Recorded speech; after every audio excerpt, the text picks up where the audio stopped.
स्वागत है आप सभी का स्टूडेंट आईक्यू में। ओनली इंपॉर्टेंट टॉपिक्स की सीरीज को हम लोग स्टार्ट कर रहे हैं। यहाँ पर सिर्फ उन्हीं टॉपिक्स को बताया जाएगा जिससे एग्जाम में क्वेश्चन डायरेक्टली आते हैं। सबसे पहले हम बात कर रहे हैं प्रेसिडेंट के बारे में। पॉलिटिक्स एक बहुत इंपॉर्टेंट टॉपिक है। प्रेसिडेंट के बारे में बात करें तो आर्टिकल नंबर 52 के अंतर्गत हम लोग प्रेसिडेंट के बारे में स्टडी करते हैं। अगर हम प्रेसिडेंट के इलेक्शन की बात करें तो दोस्तों जो प्रेसिडेंट का इलेक्शन होता है वो इनडायरेक्ट इलेक्शन होता है, जिसको प्रोपोर्शनल रिप्रेजेंटेशन सिस्टम कहा जाता है। इसमें खास ये होता है कि जो लोकसभा और राज्यसभा के जो मेंबर्स होते हैं ना, वो वोटिंग तो करते हैं लेकिन नॉमिनेटेड मेंबर्स यहाँ पर वोट नहीं करते। तो याद रखना आपको कि नॉमिनेटेड मेंबर्स यहाँ पर वोटिंग नहीं करते हैं। आगे बात करेंगे अगर एमएलए की, मतलब कि स्टेट से, तो एमएलए हर स्टेट्स का वोट करता है राष्ट्रपति के चुनाव के लिए। खास बात यह है कि एमएलए का जो वोट का वैल्यू होता है वो हर स्टेट में अलग अलग होता है। मतलब कि जो झारखंड से जो एमएलए का वोट शेयर होगा और बिहार से जो एमएलए का वोट शेयर होगा, मतलब वोट वैल्यू की बात कर रहा हूं मैं, दोनों के वोट वैल्यू में अंतर आ सकता है। लेकिन एमपी के वोट वैल्यू की बात की जाए तो सभी एमपी के वोट वैल्यू सेम होता है। साथ में अगर बात किया जाए तो एमपी का जो वोट वैल्यू होता है वो एमएलए का वोट वैल्यू से ज्यादा होता है। तो ये आपको याद रखना है।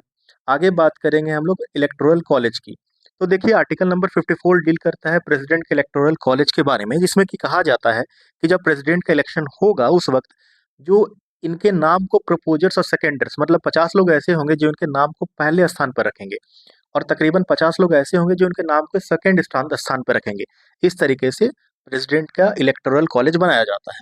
आगे हम बात करते हैं आर्टिकल नंबर 55, जो बोला जाता है कि मैनर ऑफ द इलेक्शन, आखिर प्रेसिडेंट का इलेक्शन किस तरीके से किया जाएगा, ये आर्टिकल नंबर 55 कहता है। देखिए आपको सारे आर्टिकल्स को याद करना है, ऐसा कोई बात नहीं है। जो इंपॉर्टेंट आर्टिकल होगा, जैसे कि आर्टिकल नंबर 52 आपको याद रखना है। जो जो इंपॉर्टेंट आर्टिकल होगा मैं बता दूंगा, आपको उन्हीं आर्टिकल को देखना है। जनरली सारे आर्टिकल्स को आपको नहीं देखना है। आगे बात करेंगे अगर हम टर्म की, तो जो प्रेसिडेंट के इलेक्शन का टर्म होता है वो 5 साल का होता है। इसी तरीके से अगर हम बात करें आर्टिकल नंबर 57 की, जो बोलता है एलिजिबिलिटी ऑफ री इलेक्शन की, अगर राष्ट्रपति को दोबारा री इलेक्ट करना है तो क्या एलिजिबिलिटी होगी। क्वालिफिकेशन की बात करें, ये इंपॉर्टेंट आर्टिकल है क्वालिफिकेशन, ये आर्टिकल नंबर 58 के अंतर्गत आता है, जो कहता है कि राष्ट्रपति का जो क्वालिफिकेशन होगा उनकी एज 35 ईयर्स होनी चाहिए कम से कम। लोकसभा के मेंबर्स के लिए क्वालिफिकेशन होना चाहिए। अच्छा, और वो जब वो इलेक्शन में जाएंगे ना, जब वो राष्ट्रपति बनेंगे, उस समय उन्हें कोई भी ऑफिस ऑफ प्रॉफिट नहीं लेना है। मतलब कि ऐसा नहीं हो सकता है कि वो लोकसभा के मेंबर भी रहे और राष्ट्रपति भी बन जाए। अगर जब उनको राष्ट्रपति बनना होगा ना, तो उन्हें अपने सारे पुराने पदों को छोड़ना पड़ेगा, तभी जाकर के वो राष्ट्रपति पद पर जा सकते हैं। आगे हम बात करते हैं कंडीशंस, इनकी ऑफिस की कंडीशन क्या रहेगी, मतलब कि जब वो राष्ट्रपति बनने वाले हैं तो कौन कौन कंडीशन उनके ऊपर लागू होंगे। देखिए ऑफिस ऑफ प्रॉफिट एक बहुत इंपॉर्टेंट मुद्दा रहता है हर जगह पर। तो ऑफिस ऑफ प्रॉफिट का मतलब हुआ कि आपको अगर किसी भी सरकारी पद पर बैठाया जाता है तो आप किसी और अन्य स्रोत से कोई भी लाभ या लाभार्थी आप नहीं बन सकते हैं। आपको, आपके पास सिर्फ एक ही स्रोत होगा, वो होगा आपका पद। इसके सिवा आप कहीं से भी कोई भी लाभ नहीं दे सकते। यही होता है कंडीशंस ऑफ ऑफिस, जिसको ऑफिस ऑफ प्रॉफिट कहते हैं। आगे बात करेंगे ओथ की। तो देखिए इनको जो ओथ दिलाते हैं वो दिलाते हैं चीफ जस्टिस ऑफ इंडिया। अब ये आर्टिकल आपके लिए इंपॉर्टेंट है, इसे याद कर लीजिएगा, article number 60, chief justice of India के द्वारा इनको ओथ दिलवाई जाती है। इम्पीचमेंट की बात करेंगे तो देखिए इम्पीचमेंट भी इंपॉर्टेंट, आर्टिकल नंबर 61। इम्पीचमेंट जो होता है, आखिर इनकी इम्पीचमेंट कब की जा सकती है, अगर ये संविधान का वायलेशन करेंगे, वायलेशन ऑफ द कॉन्स्टिट्यूशन अगर ये करते हैं तो इनको इम्पीच कर दिया जाएगा। अच्छा, ये अपने रिजिग्नेशन किसको देंगे, वाइस प्रेसिडेंट को देंगे। अच्छा, जब इन पर इम्पीचमेंट की कार्यकाल वाले समय में जब इनका इम्पीचमेंट चालू किया जाएगा, तो ये जो प्रोसेस होता है ये इसको क्वासी जुडिशियल प्रोसेस कहते हैं। इसे याद कर लीजिएगा दोस्तों, जो ये कार्य होता है ना इम्पीचमेंट का कार्य, इसे क्वासी जुडिशियल प्रोसेस कहते हैं हमारे पार्लियामेंट का। अच्छा, जब इनको इम्पीचमेंट करने की बात की जाएगी ना, तो प्रेसिडेंट के पास 14 दिन पहले एक नोटिस भेज दिया जाएगा। अच्छा, जब इनके इम्पीचमेंट की जो भी हियरिंग और प्रोसीडिंग चलेगी ना, उस वक्त राष्ट्रपति चाहे तो उस पूरे प्रोसीडिंग में खुद ब खुद वहां पर मौजूद रह सकते हैं। अच्छा, इनकी जो इम्पीचमेंट की प्रोसीडिंग होगी ना, देखिए राज्यसभा या लोकसभा जिस भी हाउस से इनकी इम्पीचमेंट की प्रोसीडिंग को स्टार्ट किया जाएगा, वहां के तकरीबन 1/4 मेंबर अगर इनकी इम्पीचमेंट की पॉलिसी को स्टार्ट करने की बात करते हैं, बाद में उस हाउस से 2/3 मेंबर्स अगर इस बिल को पास कर देते हैं कि राष्ट्रपति को इम्पीच करना है, तो इनकी इम्पीचमेंट की पॉलिसी स्टार्ट कर दी जाएगी। बाद में वो दूसरे हाउस में जाएंगे और फिर स्टेट भी पास करवाया जाएगा, तब जाकर के राष्ट्रपति को इम्पीच किया जा सकता है। अच्छा, इमॉल्यूमेंट्स की बात करें तो इमॉल्यूमेंट्स में जब ये राष्ट्रपति बन जाते हैं तो लॉ के थ्रू इनके पास जो जो इमोल्यूमेंट्स रहते हैं, मतलब कि जो इनकी सैलरी रहेगी, जो भी इनको पर्क्स दिए जाएंगे, वो जब तक ये कार्यकाल में रहेंगे उस वक्त तक इनके सारे इमोल्यूमेंट्स को कम नहीं किया जा सकता है। एक बार जो इमोल्यूमेंट्स दे दिया गया वो लागू रहेगा इनके ऊपर।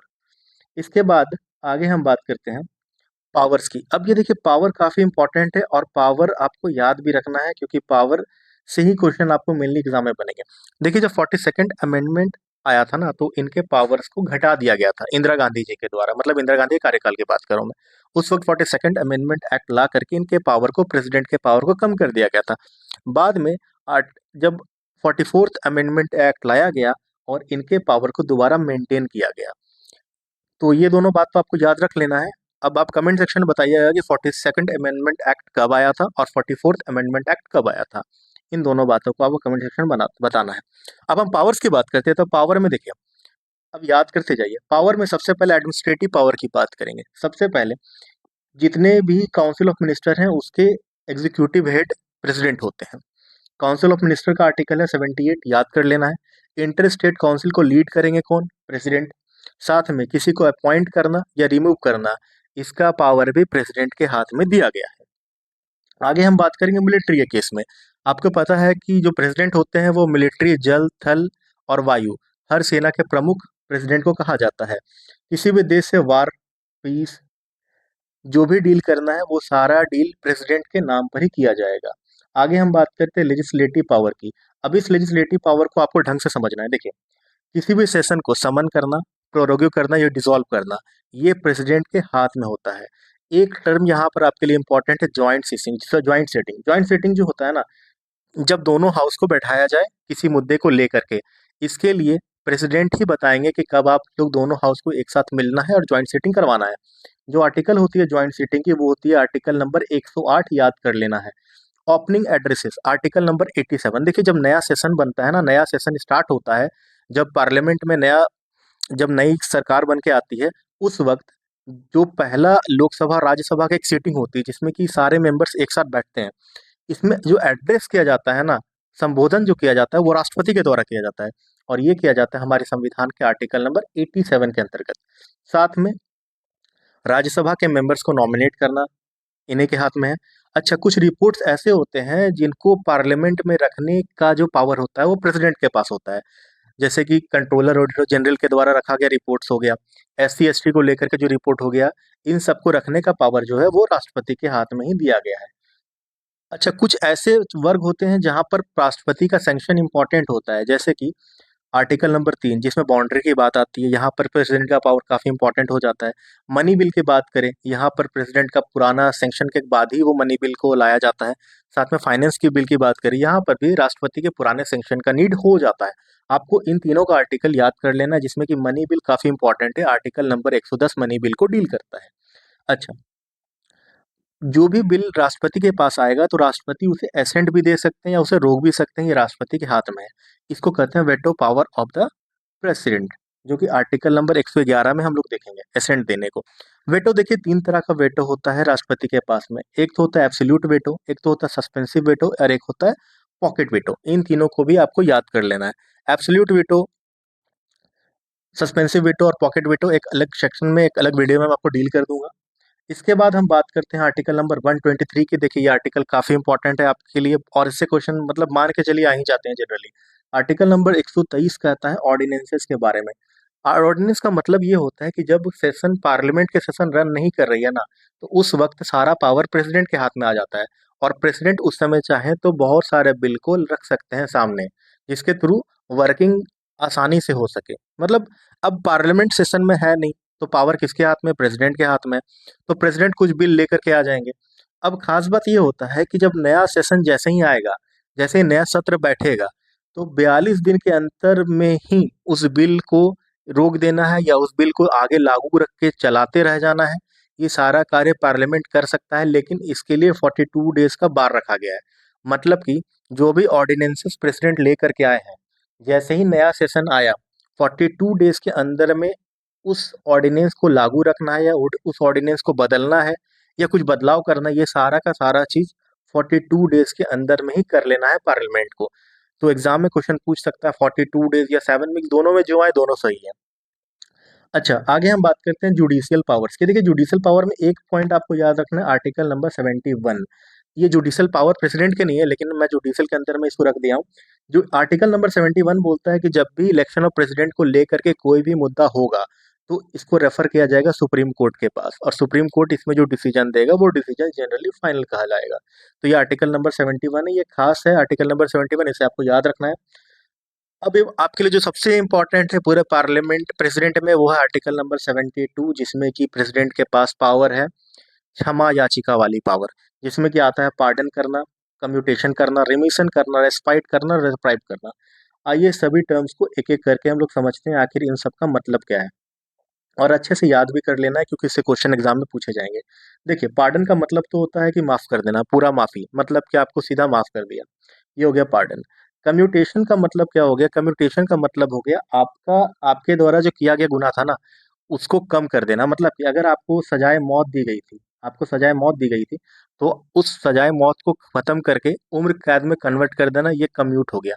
याद करने के लिए, कम्यूट, COMM, कम, कम कर देना, ठीक है। मतलब मौत से, सजाए मौत से क्या कर देना, आपको उम्र कैद की सजा कर देना, तो कम से याद रख लेना है, कम करना, ठीक है। अगला आ जाता है रिमीशन। रिमीशन, रिमीशन का मतलब होता है पीरियड को कम कर देना।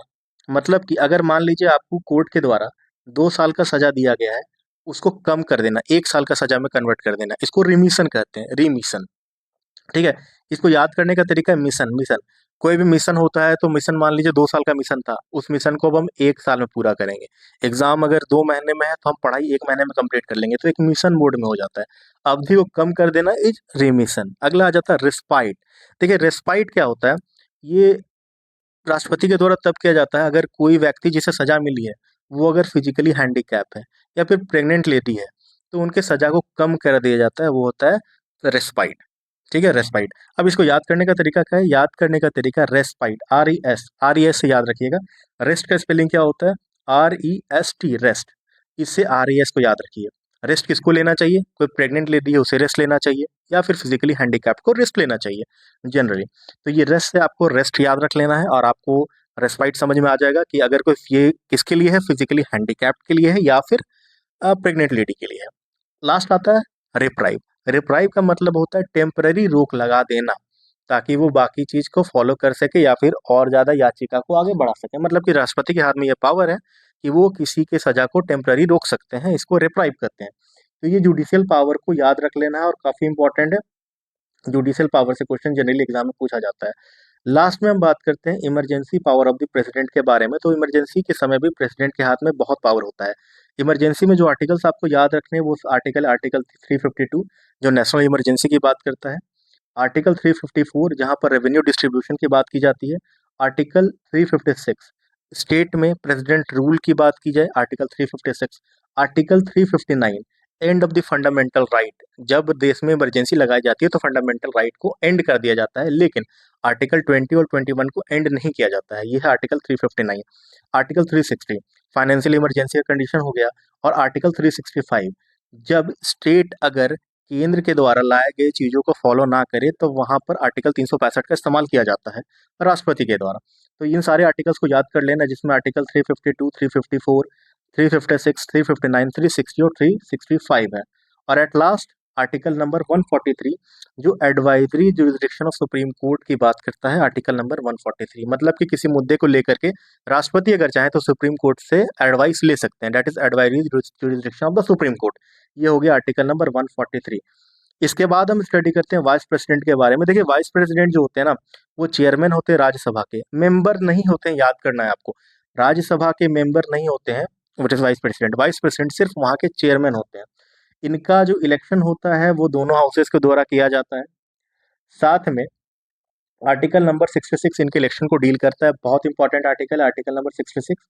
आर्टिकल नंबर 66 के क्लॉज 3 में ही डील किया जाता है इनके क्वालिफिकेशन के बारे में, जिसमें कि कहा जाता है कि इनका जो एज होगा कम से कम 35 ईयर्स ऑफ एज होगा, और इनका जिस समय इनको राज्यसभा के लिए नॉमिनेट किया जाएगा उस वक्त ये राज्यसभा में मेंबर के रूप में एलिजिबिलिटी के लिए सुटेबल क्राइटेरिया को रखते होंगे, तभी इनको राज्यसभा के चेयरमैन के लिए इनको नॉमिनेट किया जाएगा, मतलब तभी इनको वाइस प्रेसिडेंट के लिए नॉमिनेट किया जाएगा।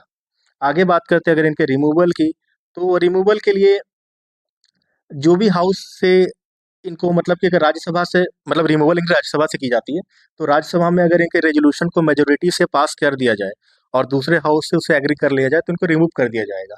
इन्हें भी 14 दिन का नोटिस दिया जाता है और उसके बाद ही इनको रिमूव करने की प्रक्रिया को चालू किया जाता है। तो यहाँ पर आपको ज़्यादा आर्टिकल याद नहीं रखना है। आर्टिकल 66 जो कि इलेक्शन के बारे में बताता है, आर्टिकल 66 क्लॉज 3 जो कि इनके क्वालिफिकेशंस के बारे में बताता है। रिमूवल का जो कंडीशन है सेम है, 14 डेज का नोटिस दिया जाएगा और राज्यसभा से इनकी रिमूवल की प्रक्रिया को स्टार्ट किया जाएगा मेजोरिटी के साथ में। तो इस तरीके से हमने पूरे के पूरे प्रेसिडेंट और वाइस प्रेसिडेंट के सेक्शन को स्टडी कर लिया। उम्मीद है इससे बाहर इससे क्वेश्चन आने वाला नहीं। एक बार अगर आप देख लेंगे तो आपका काम पूरा हो जाएगा। जो आर्टिकल याद करना है मैंने पहले ही बता दिया है, उन्हीं आर्टिकल्स को आपको देखना है और याद करना है। ऐसे ही बातों को जानने के लिए लेट्स फ्रंट आईक्यू को सब्सक्राइब करें। आपका दिन शुभ हो।